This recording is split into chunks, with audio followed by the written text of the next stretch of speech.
Dirty Dancing, the 1987 hit and ever-popular classic, will air on Channel 5 at 8 p.m. on Saturday night. The romantic drama sees Swayze play Johnny Castle, a dancer at a vacation resort, teaching Jennifer Grey's character, Frances Fabi Houseman, how to dance, before they inevitably fall in love. The film was one of Swayze's most iconic roles, making him a huge name in Hollywood. But away from the screen, he had his own real-life love story with his wife, Lisa Mimi Swayze, who supported him throughout his battle with pancreatic cancer, which eventually took his life. The couple met in 1970 when Swayze was 18 years old and Lisa 14.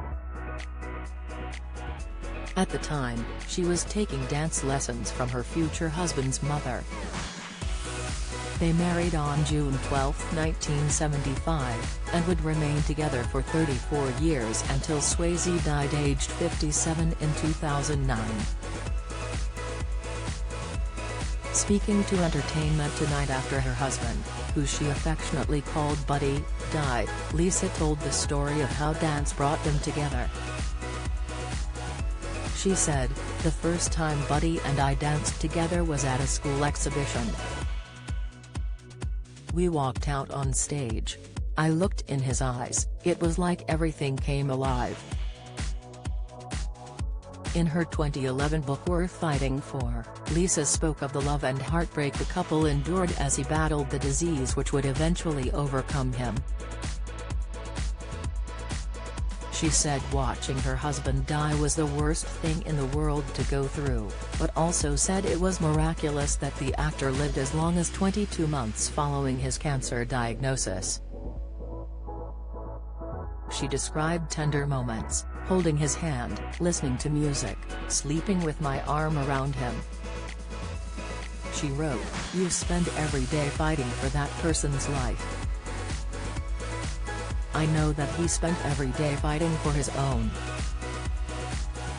And when it came time to say goodbye, she revealed what her husband's last words were, saying, "My last words to Patrick.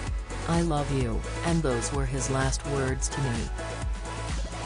Writing on his intimate last moments, she said, "In the quiet of Monday morning, September 14, I looked at his face and listened to the tiny sips of air he was taking. I didn't want to leave the room.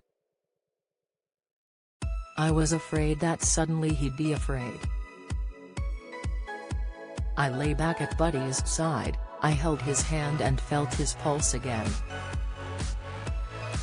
Was it? And then he didn't breathe anymore."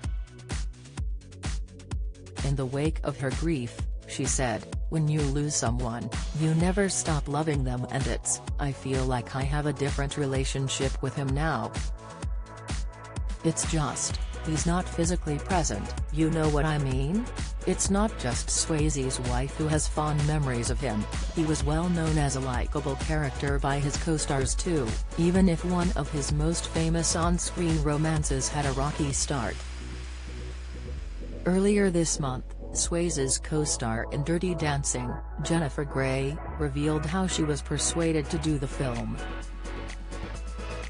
She said Swayze apologized to her in tears to get her on board, having not enjoyed working with him on the 1984 film Red Dawn.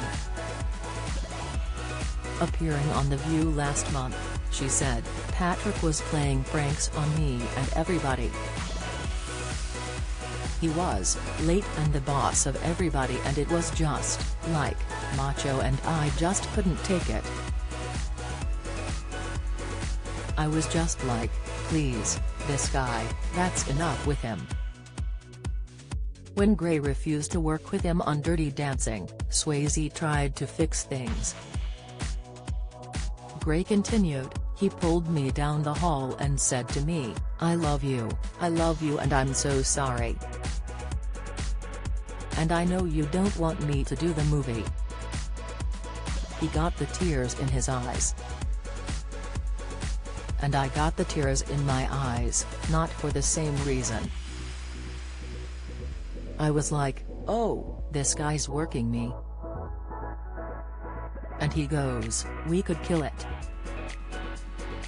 We could kill it if we did this," and I was like, "Okay, honey." We go in there and he takes me in his arms and I was like, "Oh, boy.